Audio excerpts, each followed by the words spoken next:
अस्सलाम वालेकुम दोस्तों, आप देख रहे हैं अब्दुल्ला ऑटो इलेक्ट्रिशियन चैनल। दोस्तों ये EGR वाल्व है सुजुकी स्विफ्ट का। सुजुकी स्विफ्ट में मसला ये था कि गाड़ी एक्सीलरेट करने पे हेजिटेट कर रही थी और आइडल पर खड़ी गाड़ी में से बहुत ज़्यादा शोर था और RPM भी स्टेबल नहीं था। तो इसकी सारी चीज़ें तकरीबन थ्रॉटल प्लग वगैरह वो सभी सेंसर वगैरह अच्छे तरीके से चेक किए, उनमें कोई मसला नहीं था।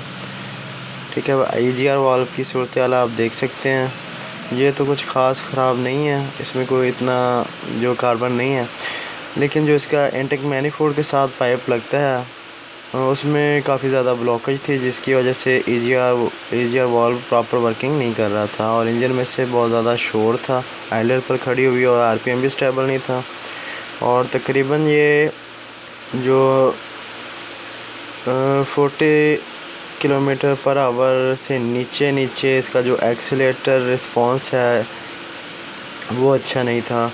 ठीक है, अभी मैं इसे वॉश कर रहा हूँ। इसकी जो इनटेक मैनिफोल्ड के साथ पाइप लगता है उसको मैंने वॉश करके लगा दिया है। ये EGR वाल्व है, इसे मैं वॉश कर रहा हूँ, इसे लगाऊंगा और लगाकर फिर चेक करेंगे कि हमारा मसला हल हुआ है या नहीं। वीडियो को एंड तक ज़रूर देखें।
आप देख सकते हैं ये EGR वाल्व अच्छे तरीके से वॉश हो गया। जितना मैं कर सकता था मैंने किया है इसे। ठीक है, और अभी इसकी फ़िटिंग भी कर ली है। इसका जो चोक है ऊपर वो लगा दिया मैंने, इसका सेंसर। ये अंदर से सूरत हाल आप देख सकते हैं। ठीक है, अब मैं इसे फ़िटिंग करूँगा गाड़ी के साथ, फिर गाड़ी ड्राइव करेंगे और चेक करेंगे क्या हमारा जो काम किया है उसका कोई फ़ायदा भी हुआ या नहीं।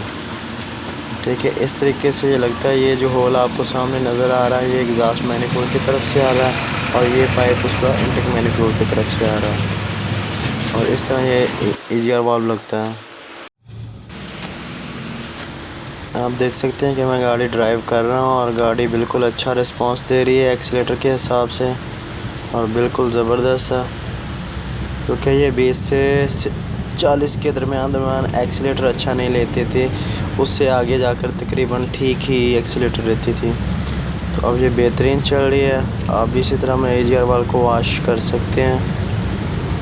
ठीक है, अभी इसका रिस्पॉन्स भी अच्छा है और कोई हेजिटेशन नहीं है गाड़ी में। अगर वीडियो अच्छी लगे तो लाइक शेयर और सब्सक्राइब करें और दुआ में याद रखें। शुक्रिया।